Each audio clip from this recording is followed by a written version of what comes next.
Video we are going to discuss one of the important topic. जैसा कि आप सभी ने थंबनेल में ही देख लिया होगा कि मैं आज क्या डिस्कस करने वाला हूं।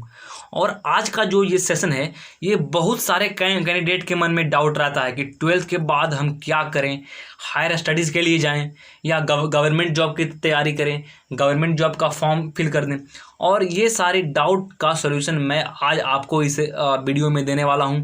और ये भी बताऊंगा कि अगर आप 12th कर लिए हैं तो आपके लिए गवर्नमेंट जॉब में कौन कौन से सेक्शन के जॉब्स आपके लिए खुल जाते हैं, what are the jobs which you can become applicable for or you can apply, and even if your preparation is on the right track you can qualify all those exams in one go। और ये मैं WhatsApp के द्वारा, Instagram के द्वारा कई aspirants ने message किया था कि इस पे वीडियो बनाने के लिए, इसीलिए आप इस वीडियो के अंत तक बने रहें। मैं इसकी सारी डिटेलिंग करूँगा, प्रत्येक जॉब के बारे में एक्सप्लेन करूँगा, उसका एग्ज़ाम क्राइटेरिया क्या होता है, सिलेक्शन रेट कितना रहता है, एज क्राइटेरिया क्या होता है, पे स्केल कितनी सैलरी होती है, जो कि मैक्सिमम कैंडिडेट के मन में डाउट होता है। So without wasting any time let's begin. अब देखिए, जैसा कि आपने अभी चार्ट पे देख रहा होगा, चार्ट पे मैंने आपके लिए यहाँ पे कुछ जॉब अपॉर्चुनिटी को लिस्ट कर दिया हूँ। First job opportunity which is appearing on your screen for government job after 12th standard, that is for NDA. Actually NDA is not a job, NDA means national defence academy, जहाँ पे any students pursuing any stream with 12th standard they can be of science stream, art stream or commerce stream, they can apply for NDA। लेकिन art stream और commerce stream के लिए सिर्फ army का option रहता है। और अगर आप एयरफोर्स या नेवी में जाना चाहते हैं तो आप इस NDA एंट्री में आपको साइंस स्ट्रीम से होना बहुत ज़रूरी है। तो NDA क्या है? NDA नेशनल डिफेंस एकेडमी, जो कि खड़गवासला में स्थित है।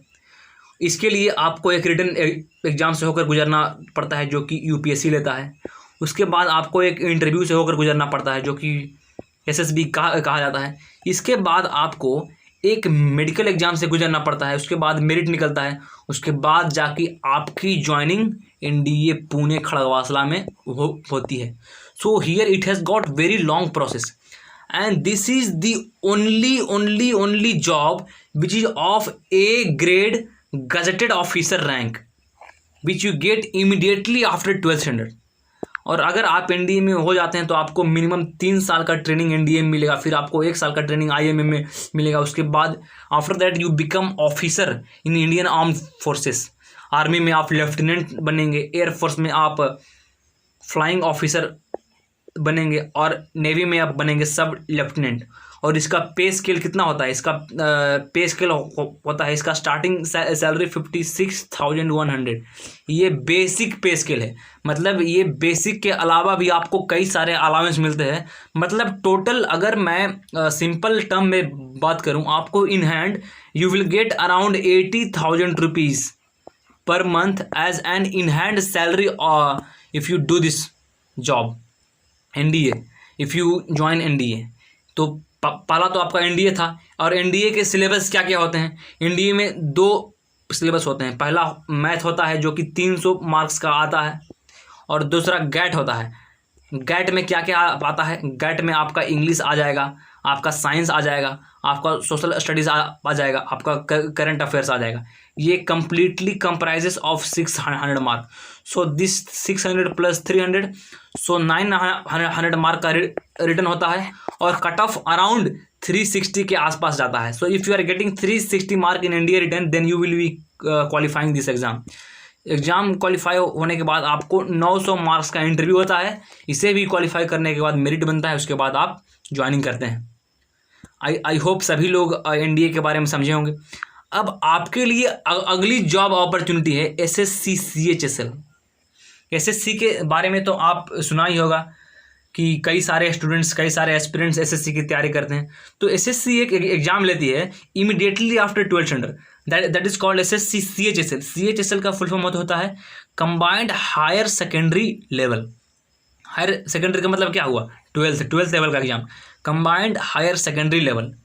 इसमें आपको पोस्टिंग मिलता है एज एन LDC, UDC आप लोअर डिवीज़न क्लर्क बनते हैं, अपर डिवीज़न क्लर्क बनते हैं, और इसकी सैलरी कितनी होती है अभी मैं आपको इसकी डिटेलिंग कर देता हूँ। देखिए आपके स्क्रीन पे अभी आ रहा होगा एसएससी के बारे में। अगर आप एसएससी के एग्ज़ाम में क्वालिफाई होते हैं, अब इसका एग्ज़ाम पैटर्न किस तरह का होता है एक बार मैं फिर से आपको यहाँ पे दिखा दे रहा हूँ। That it has got 2 paper. First one is called tyre 1, second one is called tyre 2। Tyre 1 computer based होता है। इसमें आपको general intelligence, reasoning, general awareness, quantitative aptitude, English language, ये आपका सिलेबस हो गया टायर 1 का। और टायर 2 कंप्यूटर टेस्ट होता है। इसमें आपका टाइपिंग टेस्ट हो जाएगा या कुछ वर्ड लिमिट टेस्ट आपको ये कंडक्ट करा जाएगा। और कुछ केस में ये डिस्क्रिप्टिव पेपर भी होता है, जैसे कि आपको ऐसे लिखने के लिए बोल दिया जाएगा on the topics like economic reforms, national security. और अगर आप कुछ स्पेसिफिक पोस्ट के लिए अप्लाई कर रहे हैं तो आपके लिए वो टाइपिंग टेस्ट रहेगा, जो मैं अभी आपको कुछ देर पहले बताया। अब हम बात करते हैं सैलरी के बारे में। अगर आप एसएससी में आप कमीशन हो जाते हैं तो इसका पे स्केल, सबसे पहले आप बनते हैं जूनियर सेक्रेटरीट असिस्टेंट जे से, जिसमें आपका स्टार्टिंग सैलरी होता है बिटवीन 19,900 टू 63,200 रुपीज़। ये आपका बेसिक सैलरी होता है। इसके बाद जब आप प्रमोट होते हैं तो आप बनते हैं एलडीसी, लोअर डिवीज़न क्लर्क। इसमें आपको सैलरी आता है बिटवीन 19,900 टू 63,200। उसके बाद आप सॉर्टिंग असिस्टेंट बनते हैं, उसके बाद पोस्टल असिस्टेंट बनते हैं, उसके बाद डीईओ ग्रेड ए में चले जाते हैं, उसके बाद डाटा एंट्री ऑपरेटर बनते हैं, जहां तक आते आते आपका सैलरी लगभग 81,000 के करीब आ जाता है। सो ये एक अच्छा चॉइस है for those who are thinking that they want to get government job immediately after 12th standard. अब हम अगले जॉब के बारे में बात करेंगे, that is called SSC GD. SSC GD होता है short service commission general duty. ये आर्मी पर्सनल्स के लिए होता है। अब इसके बारे में मैं आपको अभी डिटेलिंग करता हूँ। एसएससी-जीडी क्या है, अब देखिए आपके स्क्रीन पे एसएससी-जीडी के बारे में कुछ आ रहा होगा। SSC GD general duty constable examination. Candidates are required for the post of constable in BSF, CISF, SSB, CRPF, ITBP, SSF, NIA. मतलब भारत में जितनी सारी ये पैरामिलिट्री फोर्सेस हैं, पुलिस सर्विसेज हैं, आप इन सारी में जॉब के लिए अगर आप अप्लाई करेंगे तो आप एसएससी-जीडी में अप्लाई कर सकते हैं। और आपको बीएसएफ, सीआईएसएफ जैसे प्रीमियम फोर्सेस में आपको सर्व करने का मौका मिलेगा। और इसके लिए इन हैंड सैलरी आता है। अगर आप अभी रिक्रूट हुए हैं, अभी आपका ट्रेनिंग ख़त्म हुआ है, तो you will get between 21,700 to 69,100 rupees. इसका बीच में आपको सैलरी रहेगा। और अगर आपका मेरिट अच्छा रहा तो आपका सैलरी भी बढ़ सकता है। अब इसका एग्ज़ाम पैटर्न क्या होता है। Now we will study about the exam pattern. Exam pattern सबसे पहले तो होता है कंप्यूटर बेस्ड ऑनलाइन टेस्ट। और इसका सिलेबस क्या होता है, इसमें 4 सेक्शन होते हैं। पहला सेक्शन होता है जनरल इंटेलिजेंस एंड रीजनिंग। इसमें इंटेलिजेंस आईक्यू टाइप के, रीजनिंग टाइप के क्वेश्चन आते हैं। उसके बाद कुछ जनरल नॉलेज आता है। उसके बाद जनरल अवेयरनेस टाइप का क्वेश्चन आता है। उसके बाद एलिमेंट्री मैथ्स जो कि आप 7th 8th 9th में पढ़े होंगे, उस टाइप का कुछ एलिमेंट्री मैथ्स आएगा।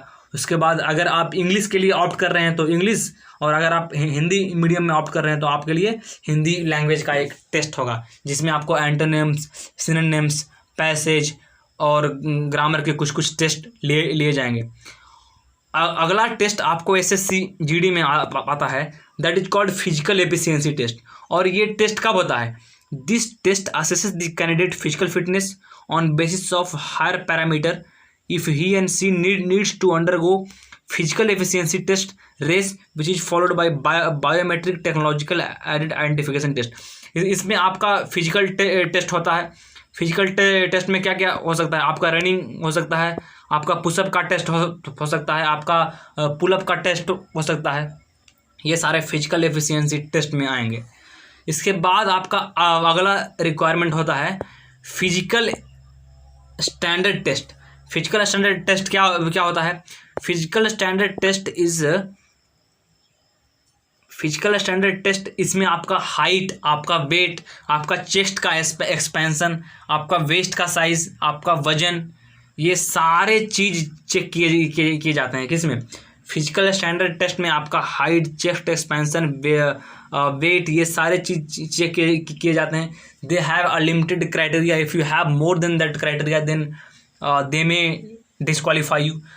तो यहाँ पे आपको सतर्क रहना बहुत बहुत ज़रूरी है। नेक्स्ट थिंग क्या क्या क्या होता है? Detailed medical examination. अब इसके बाद एक मेरिट लिस्ट निकाला जाता है, जो अभी आपको मैंने 3 टेस्ट बताया। पहला रिटन टेस्ट, उसके बाद फिजिकल एफिशिएंसी टेस्ट, उसके बाद फिजिकल स्टैंडर्ड टेस्ट, उसके बाद एक क्वालिफाइड कैंडिडेट का एक लिस्ट निकाला जाता है। उसके बाद उसका डिटेल्ड मेडिकल एग्जामिनेशन किया जाता है, और जो भी मेडिकल एग्जामिनेशन होता है वो मेडिकल बोर्ड के द्वारा, वो CRPF BSF बोर्ड के पर्सनल्स के द्वारा किया जाता है। और अगर आप इन सारे चीज़ में क्वालिफाई कर जाएंगे तो आपका सिलेक्शन हो जाएगा, और आप गवर्नमेंट जॉब में, वर्दी वाले जॉब में आसानी से सर्व कर सकते हैं। आई होप ये SSC GD के बारे में आप डिटेल में समझे होंगे। About SSC GD you would have understood in detail. Our next job opportunity after 12th standard is SSC stenographer. SSC stenographer, it is similar to SSC CHSL only, लेकिन यहाँ पे कुछ कंप्यूटर बेस्ड टेस्ट होता है। SSC stenographer again it is conducted by SSC। जो चीज़ मैं आपको SSC CHSL के लिए बताया, इसका सिलेबस भी एज इट इज सेम होता है। Both the syllabus for SSC CHSL and SSC stenographer is same, but there is some separate demand in SSC stenographer. वो स्पेशल डिमांड क्या है कि आपको कुछ शॉर्ट हैंड आना चाहिए लिखने के लिए। आप उसकी ट्रेनिंग भी ले सकते हैं, उसकी क्लासेस पढ़ सकते हैं, और आपको टाइपिंग करना आना चाहिए। दैट आप 15 मिनट में कुछ 2000 से 3000 वर्ड टाइप कर सकें। इस तरह का कुछ टाइपिंग टेस्ट होता है, इससे आप क्वालिफाई करें। तो ये similar to CHSL। Next job जो आपके लाइन में है, that is called SSC MTS। It is again similar to SSC CHSL। अब SSC MTS में क्या होता है? तो SSC MTS में जो SSC CHSL में होता है, जो टेस्ट CHSL में होता है, same test SSC multitasking MTS में भी होता है। SSC CHSL and MTS and this stenographer, all three are more or the less similar kind of job where you get equal opportunity.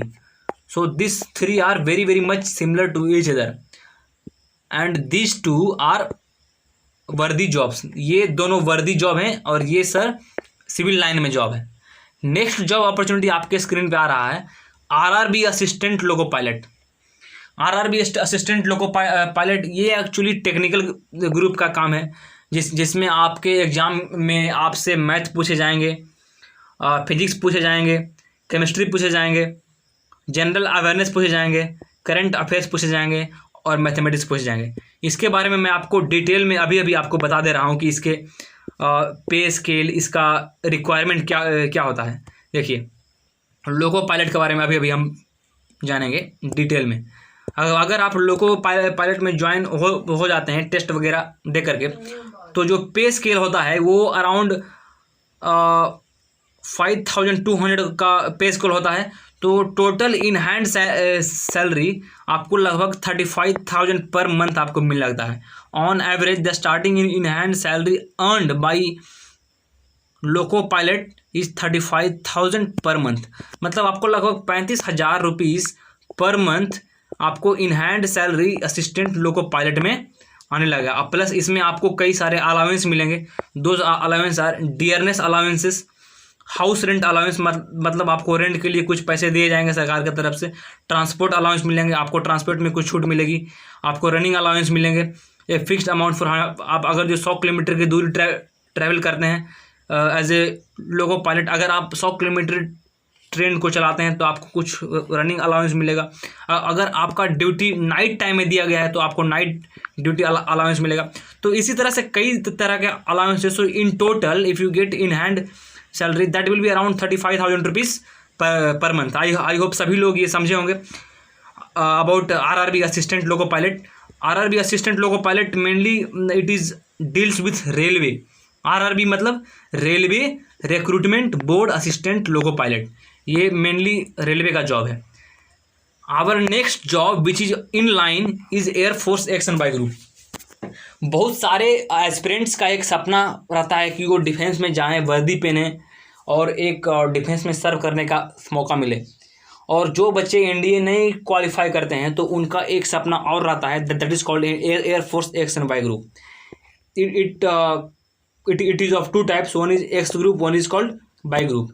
X group है जो कि टेक्निकल है, bye group है जो कि नॉन टेक्निकल है. टेक्निकल का मतलब अगर आप इसमें एग्जाम देंगे तो आपको सबसे पहले टेक्निकल मैथ जो कि 11-12 से पूछा जाएगा, मैथ आएगा, फिजिक्स आएगा और इंग्लिश आएगा. ये सारे तीनों टॉपिक आएंगे आपको एक्स ग्रुप के एग्ज़ाम में. वही आप बाय ग्रुप के एग्ज़ाम देने बैठेंगे तो आपको बाय ग्रुप में क्या आएगा? बाय ग्रुप में सबसे पहले रागा आएगा. रागा which constitutes of general English, reasoning ability, general studies, current affairs, science. और एक होता है मैथमेटिक्स पार्ट जो कि एलिमेंट्री मैथमेटिक्स होगा, जो कि सिंपल मैथ होगा, जो कि आप 9th 10th 8th स्टैंडर्ड में पढ़े होंगे. उस टाइप का मैथ आएगा और आपको कुछ रीजनिंग में कुछ क्वेश्चन आएंगे. तो इस 2 टाइप का क्वेश्चन आएगा बाय ग्रुप में. और अगर बाय ग्रुप के हम डिटेल में बात करेंगे तो इसके एक्स ग्रुप और बाय ग्रुप में अगर इसका प्रोसेस इस तरह से होता है कि पहले आपको रिटन एग्ज़ाम देना पड़ता है. अगर आप रिटन एग्ज़ाम में क्वालिफाई करते हैं तो आपका फिजिकल टेस्ट होता है. अगर आप फिजिकल टेस्ट में क्वालिफाई करते हैं तो आपको एक ग्रुप डिस्कशन कंडक्ट करवाया जाता है और सिचुएशन रिएक्शन टेस्ट होता है. अगर आप इसमें भी क्वालिफाई कर जाते हैं तो आपको कॉल लेटर आता है. और अगर आप एक्स ग्रुप के लिए क्वालिफाई होते हैं तो आपको 24 मंथ्स का ट्रेनिंग होता है. और अगर आप बाय ग्रुप के लिए क्वालिफाई करते हैं तो आपको 18 मंथ्स का ट्रेनिंग होता है. और अगर हम सैलरी की बात करें तो एक्स ग्रुप में सैलरी इन हैंड सैलरी आपको लगभग 36,000 रुपीज़ मिलती है इन हैंड सैलरी. और वही बाय ग्रुप की बात करें तो आपको अराउंड 29,000 रुपीज़ आपको इन हैंड सैलरी मिल जाती है बाय ग्रुप में. एक्स ग्रुप में ज़्यादा क्यों मिलती है? क्योंकि ये टेक्निकल टाइप का ग्रुप है और इसमें मोस्ट ऑफ द टाइम इस ग्रुप में एयरक्राफ्ट से रिलेटेड टेक्निकल काम रहता है. इन लोग पे वर्कलोड ज़्यादा रहता है, वर्क का प्रेशर ज़्यादा रहता है, इसीलिए सैलरी ज़्यादा रहता है. और इन लोग का वर्क प्रेशर बहुत ही कम रहता है. तो आपके लिए मैं एक ऑप्शन और बता दे रहा हूँ कि अगर आप जॉब में रहते एग्ज़ाम की तैयारी करना चाहते हैं तो आप as a Y group defence में ज्वाइन हो जाएं. उसके बाद आपको अच्छा खासा टाइम मिलेगा एग्ज़ाम की तैयारी करने के लिए. तो आप अपने एग्ज़ाम की भी तैयारी, आप अपने एग्ज़ाम की भी फोकस आसानी से कर सकते हैं. So this will be very very very very much essential for Y group. अगला जॉब अपॉर्चुनिटी जो आपके स्क्रीन पे है that is in case of navy AA SSR. It is similar to air force.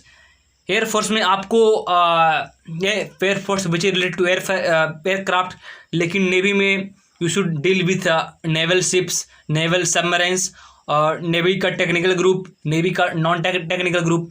तो जो एयरफोर्स में जिस तरह से 2 ग्रुप हैं, एक्स और वाई ग्रुप, एक्स हो गया टेक्निकल, वाई हो गया नॉन टेक्निकल, सेम यहाँ पर भी AA और SSR. AA को हम बोलते हैं टेक्निकल ग्रुप और SSR को हम बोलते हैं नॉन टेक्निकल ग्रुप. तो यहाँ पर भी सिलेबस सिमिलर टू एयरफोर्स है. आपको इसमें आएंगे मैथ्स आएंगे 11-12 के, फिजिक्स आएंगे, केमिस्ट्री आएंगे, बायोलॉजी आएंगे, उसके बाद करंट अफेयर्स आएंगे, थोड़ा बहुत जनरल स्टडीज़ आएगा. This syllabus is for both AA and SSR.